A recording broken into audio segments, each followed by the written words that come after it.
got on the train with $200. He couldn't see any harm in a friendly game of cards. What if the other men were strangers? And take Joe Collins.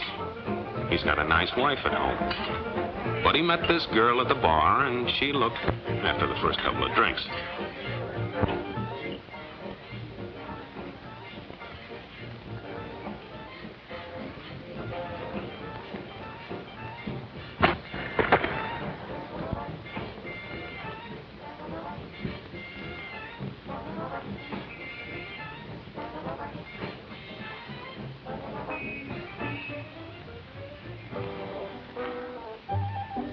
There's a good old-fashioned word for people like us.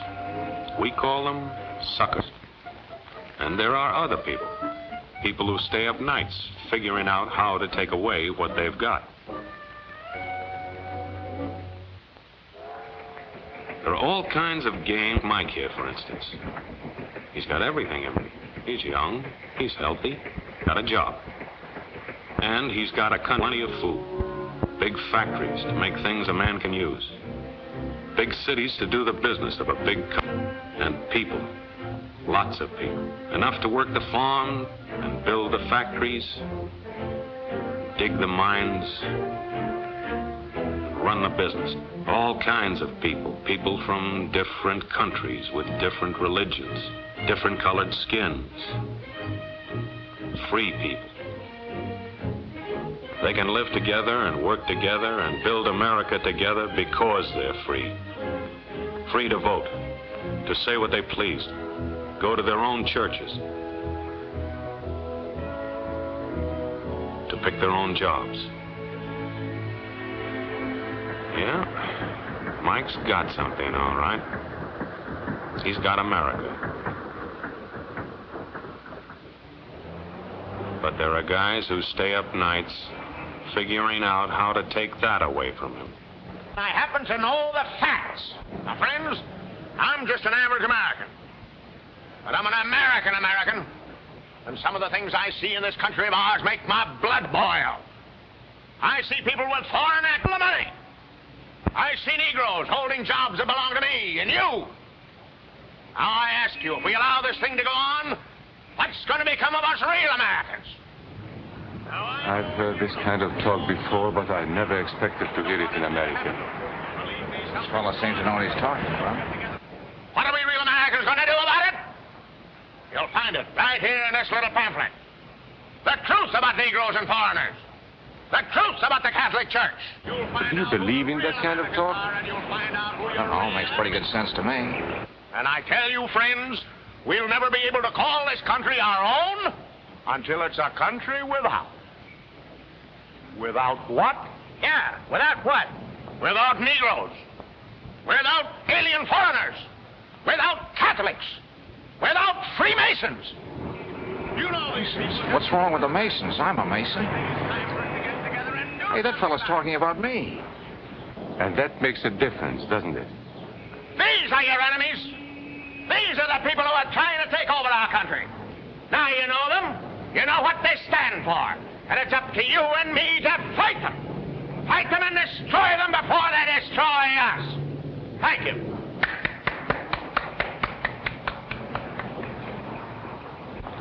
Before he said Masons, you were ready to agree with him. Well, yes, but he was talking about... What about those other people? But in this country, we have no other people. We are American people. What about you? You aren't American, are you? I was born in Hungary, but now I am an American citizen. And I have seen what this kind of talk can do. I saw it in Berlin. What were you doing there? I was a professor at the university. I heard the same words we have heard today. But I was a fool then. I thought Nazis were crazy people, stupid fanatics. But unfortunately, it was not so. You see, they knew that they were not strong enough to conquer a unified country. So they split Germany into small groups. They used prejudice as a practical weapon to cripple the nation. Of course, that was not easy to do. They had to work hard to do it. You see, we human beings are not born with prejudices. Always they are made for us. Made by someone who wants something. Remember that when you hear this kind of talk. Somebody's going to get something out of it, and it isn't going to be you. This is not classroom theory. I saw it happen. I saw it first in Berlin in 1932. 5 young men that I knew were standing in the crowd listening to the Nazi speaker. Eric was a Catholic. Anton, a student of mine, was a Jew. Heinrich owned a small hardware store. Karl was a farmer. And Hans was an unemployed metal worker. To all you Aryan Germans, I say it is time you inherited the nation which rightfully belongs to you. To you alone belongs the glorious destiny of the greater Germany. The Nazi Party will provide land for the farmer, work for the worker, and profits for the small businessman. Who is getting these things now? The Jew. The Jew who has stolen our nation and our birthright. Who makes all the money and takes all our jobs? The Jew! He must be shunned. He must be ostracized. He must be eliminated. And the Catholics. We don't want our great nation run by a foreign church. We Germans will know what to do with these people when the time comes. They and their faith must be destroyed. Then there are the Freemasons. In Germany, we have no place for secret societies. There may be only one society, and that is the Nazi Party. There may be no secrecy about that in the new greater Germany. One by one, he attacked each minority and he split them off one from the other. These men were all fellow Germans when they came here today. Now they were split into rival groups, suspicious of each other, hating each other. They were being swindled, all of them. But the man who was really being fooled was Hans. He was pure German, according to Nazi standards. To him they promised everything, and he fell for it. That's how Hans became a Superman. They gave him a uniform and they pumped up his ego. He wasn't just a little fellow out of work anymore. He was a member of the master race. Hans and thousands of others like him, all playing a sucker's game. They gambled with other people's liberty, and of course they lost their own. A nation of suckers. Hitler needed these people. There was lots of work to be done. There were trade unions to be smashed, because unions were organized and might offer resistance. There were many political parties in Germany. These the Nazis destroyed. They were determined to smash every organization where people might band together and resist them. There were Jews to be beaten and killed. The Jews were not powerful, but they were a convenient excuse for all the nation's ills. And besides, a Nazi party member could not take over this man's store. Hundreds of Catholics were put in jail because the Catholic Church had strength and could resist the Nazi drive for power. They had split the nation into 100 pieces, and then one by one, they had destroyed the pieces. Over these broken pieces, the Nazis rode into power. One party, one nation, one religion. These men had won their struggle for power. They now ruled all of Germany. But still they had trouble with their oldest and most persistent enemy, the truth. They found that truth does not die easily, and so they decided to abolish truth. One great source of truth is literature, so they burned books, 20 million of them. Many great men in Germany who were spokesmen for truth were jailed or driven from their country. Teachers, writers, scientists. Education was discouraged. In 5 years, college attendance dropped 53%. It was forbidden to listen to a British radio program or read an American newspaper. In Nazi Germany, you had to get your information from Dr. Goebbels. He knew what was best for you. The church was one force in Germany still strong enough to proclaim the truth in public.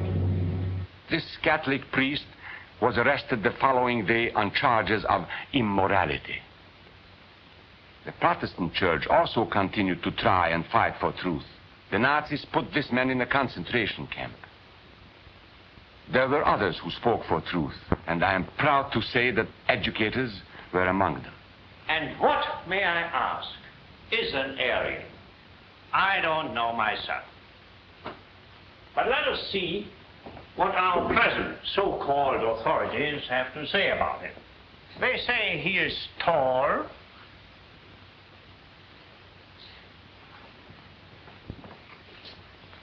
slender,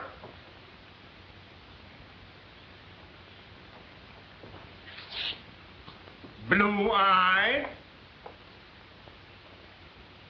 and blonde. There is no Aryan race. And more important, there is no master race. There are people who may find these ideas convenient, but science cannot support them. There is no scientific proof that there's any correlation between a man's racial characteristics and his native ability or character. In all racial groups, we find the same range of potentialities. We find idiots and geniuses. We find criminals and philanthropists.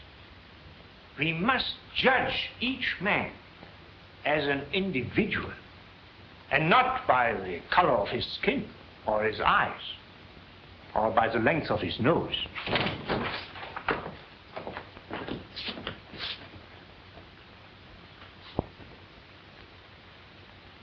Come in, gentlemen. It's comfortable. And remember that there is no master race. That is a scientific truth. Anyone who tells you otherwise is lying.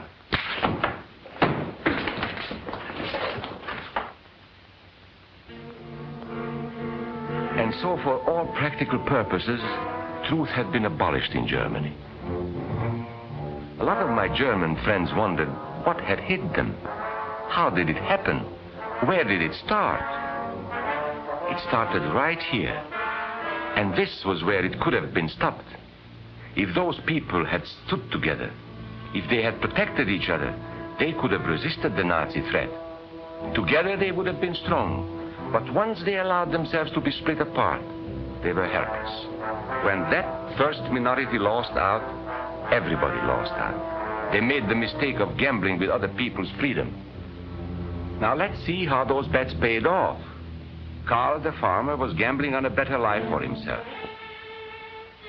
What he got was extra hours of back-breaking work, as much as 100 hours a week. He was forced to stay on his land and produce what he was told to produce, because now Hitler was preparing for war. For Heinrich, who owned a hardware store, the bet didn't pay off either. 104,000 small businesses were closed in 2 years. And for Hans, conditions hadn't improved any. He had a job now in the munitions factory, but he worked long hours for little pay. The working conditions grew increasingly bad. And even though he didn't like the job, he wasn't permitted to leave it. And when Hitler decided the time was right, Germany went to war. Not by declaring war, but by a carefully prepared sneak attack. Once again, Hitler needed Hans to do his dirty work. Hans was an expert at brutality this time, and Hitler had decided to use Hans and his brutality against other peoples, the Czechs, the Poles, the French, the Russians. But in the crucial test of war, Hitler's race theories didn't pay off. His pure-blooded supermen were defeated by the mongrel armies he despised, by the British at El Alamein,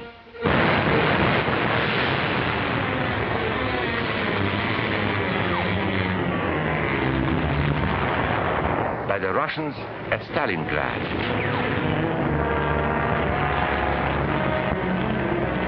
then on D-Day by American soldiers of every color and religion, who smashed across the Normandy beaches and drove on through to the heart of Germany. For the misguided Germans who had swallowed the Nazi bait, the Nazi game did not pay off. The continent of Europe was strewn with millions of German bodies, pure Aryan bodies. And Hans, who was going to rule the world, got only a little patch of Normandy that he could call his own. We must never let that happen to us or to our country. We must never let ourselves be divided by race or color or religion, because in this country we all belong to minority groups. I was born in Hungary. You are a Mason. These are minorities. And then you belong to other minority groups too. You are a farmer. You have blue eyes. You go to the Methodist Church. Your right to belong to these minorities is a precious thing. You have a right to be what you are and say what you think, because here we have personal freedom. We have liberty. And these are not just fancy words. This is a practical and priceless way of living. But we must work at it. We must guard everyone's liberty, or we can lose our own. If we allow any minority to lose its freedom by persecution or by prejudice, we are threatening our own freedom. And this is not simply an idea. This is good, hard common sense. You see, here in America is not a question whether we tolerate minorities. America is minorities. And that means you and me.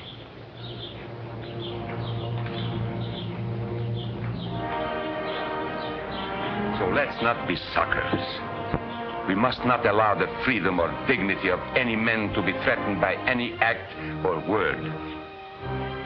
Let's be selfish about it. Let's forget about we and they. Let's think about us.